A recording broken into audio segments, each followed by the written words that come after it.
Bueno, el día de ayer se dio mucha información económica sobre el crecimiento del Producto Interno Bruto en el segundo trimestre y también pues los ingresos de los hogares en México. Mucho que analizar y vamos a hacerlo con Valeria Moy, directora del Instituto Mexicano para la Competitividad, el IMCO. ¿Cómo estás, Valeria? Gusto saludarte.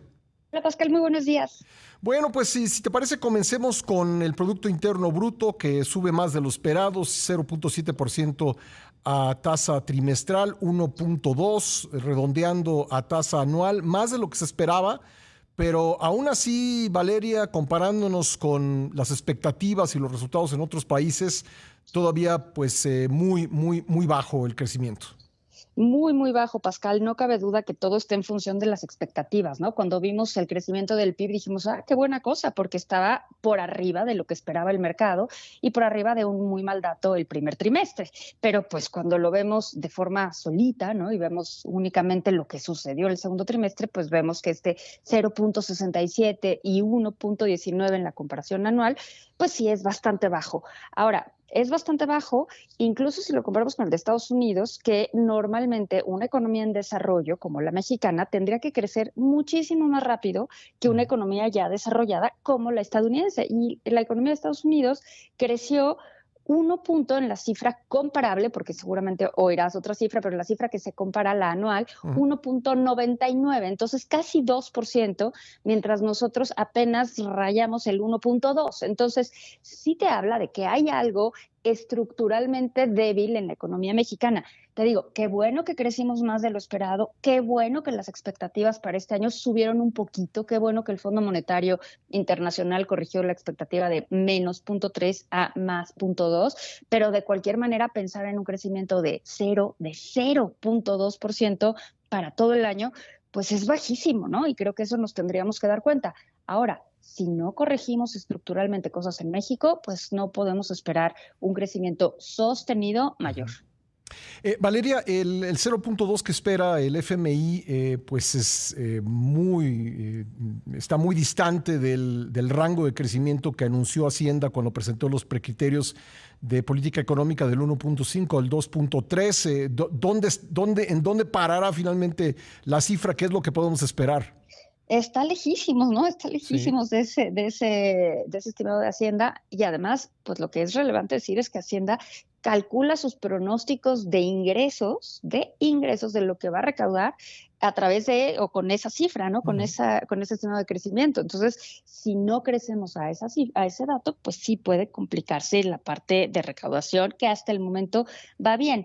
Ahora, ¿dónde vamos a terminar? Pues en realidad no lo sabemos, porque ese es un punto interesante de lo que sucedió, de lo que se anunció ayer, porque esta cifra de crecimiento tanto de México como de Estados Unidos, todo parece indicar que está afectada o distorsionada, o sea, no estoy diciendo que la cifra esté mal, pero que está distorsionada por la conducta de grandes empresas que han tratado de adelantarse a la fecha fatal que llega mañana de los aranceles, ¿no? Entonces, que Estados Unidos está importando más de lo que normalmente importaría, tratando de adelantarse a la imposición de aranceles, y eso ha beneficiado o benefició durante el segundo trimestre a México, que exportó más, Ujú. pues justo por esta modificación de la conducta. No sabemos si esto, o sea, esto es únicamente un supuesto, ¿no? Vamos a ver si esto se mantiene para el tercer trimestre, Ujú. si en realidad fue crecimiento de la inversión o crecimiento del consumo. O sea, necesitamos mucha más información, porque el dato que tuvimos ayer es únicamente el crecimiento oportuno, ¿no? Que nos da pues pistas, pero nos falta todavía información más detallada. Falta el dato definitivo. Valeria, hablando de la economía mexicana, pero también de la economía internacional, ¿será que pues los mercados ya descontaron lo que puede suceder con los aranceles? Digamos que los aranceles ya no generan tanto temor a los inversionistas, ¿o será que todavía no se registra el impacto de los aranceles? Yo creo que se está registrando. Lo que pasa es que todos los cambios son graduales.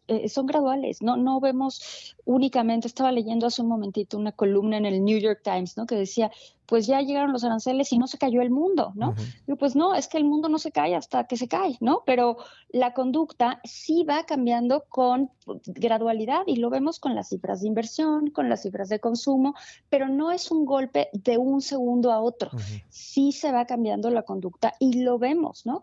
No estamos creciendo, o sea, veamos los datos de crecimiento, no estamos creciendo lo que podríamos crecer, no estamos, la bolsa, hablar de la Bolsa de México me parece, pues es una bolsa pequeñísima, ¿no? En términos del tamaño de la economía mexicana, la bolsa que tenemos, pues es muy pequeña, tendríamos que estar viendo una bolsa mucho más interesante. Entonces, yo no estoy segura, no me atrevería a decir, pues no, a los mercados no les importa, sino que más bien los cambios han sido graduales. Ujú. Entonces, sí, a los mercados claro que les importa, pero sobre todo le importa a la realidad, ¿no? Que sí hay una distorsión importante. Quienes se solazan diciendo que no se cayó el mundo serán como ese señor que iba cayendo del techo de un edificio y en el piso 7 dice, hasta ahorita todo va bien.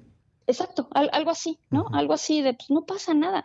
No, lo que pasa es que de repente esperamos que los cambios sean como de un día para otro, ¿no? Inmediatos o que veamos así disrupciones de un instante. Y la verdad es que las disrupciones se ven de forma gradual y yo creo que Ujú. las disrupciones están ahí, o sea, sí son visibles y sí son claras. Lo que pasa es que son poco a poco y eso a veces nos impide darnos cuenta de la magnitud de la disrupción, ¿no? Sí, Valeria, me queda un minuto en este bloque, te pediría que te quedes después con nosotros, pero nomás para concluir este tema, hoy nos enteraremos de cómo quedan los aranceles a México, pero ¿qué lectura haces tú? Una lectura rápida, si puedes, por favor. ¿Qué lectura haces de que se haya dejado pues el tema de México hasta el final? Porque otros países pues ya resolvieron su asunto. Yo creo que México y Estados Unidos tienen una integración más allá de comercio, una integración en la cadena productiva que hacen que el acuerdo, cualquiera que sea, al que lleguen ambas economías, tiene que ser distinto. Ujú. La integración sí es compleja, es muy distinto a lo que sucede con la Unión Europea o con Japón, y yo creo que cuando se acuerden aranceles o otro tipo de medidas, tienen que considerar esa integración. Y yo creo que por eso se está dejando hasta el final, ¿no? Bueno, pues ya lo sabremos un poco más adelante. Le agradezco mucho a Valeria Moy, directora del INCO, que me haya esperado para seguir esta conversación. Valeria, gracias por continuar con nosotros. Se presentó también ayer el resultado de la encuesta nacional de ingresos y gastos de los hogares que permite comparar pues, el año de 2022 con el año de 2024 en términos de los ingresos de las familias. Y creo que hay cosas interesantes.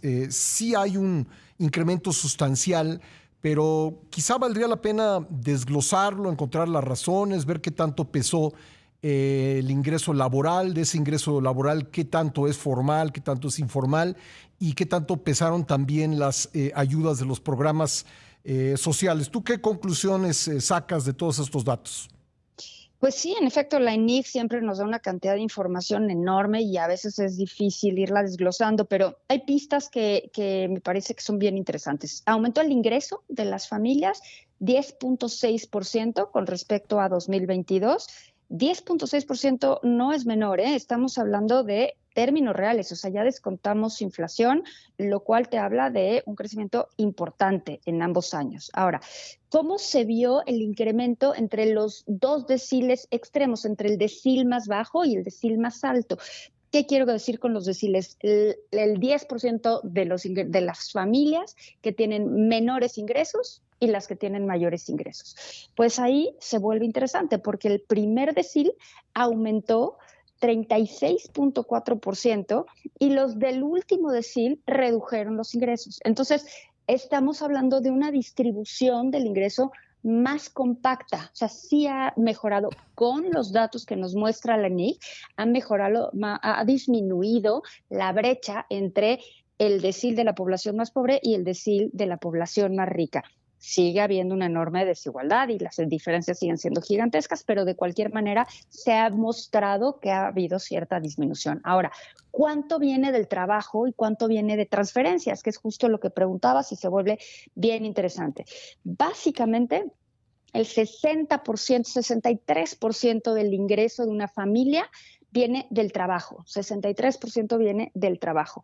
Y luego ya empezamos a ver diferencias por deciles, pero alrededor del 40-42%, dependiendo de cada decil, depende de transferencias. Ahora, no pensemos que las transferencias vienen únicamente de transferencias gubernamentales. Así le llama el INEGI, pero transferencias incluye también, por ejemplo, remesas. Sí, incluye las transferencias gubernamentales, pero también incluye remesas. Entonces, estamos viendo diferencias más o menos 17.7% del ingreso de una familia depende de las transferencias y lo demás viene pues de renta de la propiedad o de bienes de capital o de cosas por el estilo, ¿no? De transferencias gubernamentales, que eso ya es distinto, pues estamos hablando de diferencias por deciles, pero alrededor del 10% proviene de transferencias.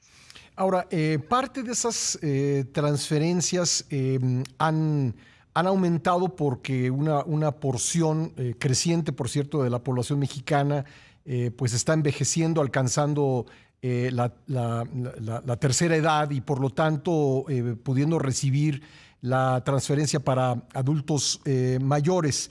Sin esas transferencias, digamos, si las sacamos de la ecuación, pues el aumento en el ingreso no hubiera sido tan sustancioso. Pues no hubiera sido tan sustancioso, pero sí hubiera habido un aumento, porque sí estamos viendo un incremento en el ingreso relacionado con el trabajo, con el ingreso laboral. Esto yo creo que tiene que ver en gran medida con los incrementos al salario mínimo, ¿no? Porque los incrementos al salario mínimo jalan a los demás ingresos, o sea, jalan los demás salarios, ¿no? No todos los salarios de la población están vinculados al salario mínimo, pero se vuelve una especie de guía, ¿no? Entonces, ingresos incluso del sector informal, cuando hay más ingresos en otros sectores, pues también van jalando los ingresos que perciben otros trabajos. Entonces, sí estamos viendo un incremento importante. Mira, hay un dato aquí que es interesantísimo. El aumento en ingresos por trabajo, independientemente, alcanzó un incremento de alrededor de 19% en ciertos deciles, ¿no? Sí. Ahora, dado que por ahí vi el dato de que entre 2018 y 2024 las transferencias subieron algo así como 150%, ¿son sostenibles a largo plazo estas transferencias? A mí lo que me preocupa, o sea, ya están en la Constitución, ¿no? Sí. Entonces, el chiste, para que no fueran sostenibles, pues algo tendría que pasar y lo que estamos viendo es una presión financiera, una presión fiscal en las finanzas públicas, pues para mantener ese ritmo de incremento en las transferencias, ¿no? Ujú. Eso es lo que se va a volver delicadísimo, porque evidentemente los recursos son finitos, entonces si como país o si como gobierno se decide dedicarle X cantidad de recursos a las transferencias y no va creciendo el tamaño de todo el pastel, ¿no? Porque la recaudación está limitada y demás, pues va a haber otros rubros que van a sufrir. Y el rubro que es más fácil que sufra aquí y en todos lados es el rubro, déjame decirlo en estos términos, que todavía no existe, ¿no? Y esa es la inversión. Ujú. Cuando tienes que cortar algo, pues cortas a lo que no le has dedicado recursos todavía. Y eso es básicamente la inversión. Eso es lo que a mí me preocupa, porque sin inversión no vamos a poder crecer. Y eso es justo de lo que hablábamos al principio, ¿no? Vamos a seguir con estas cifras tan bajas de crecimiento porque no estamos invirtiendo en términos de inversión pública lo que el país necesita, ¿no? Porque pues vas a tener este rubro enorme de transferencias, de pensiones, de costo Que no financiero de puedes la cortar, deuda ¿no? que no puedes cortar, ¿no? Pues muy interesante, Valeria. Como siempre, te agradezco mucho que nos acompañes en el programa. Al contrario, yo te lo agradezco a ti, Pascal. Muy Hasta amable, luego. gracias. Valeria Moy, directora del Instituto Mexicano para la Competitividad, el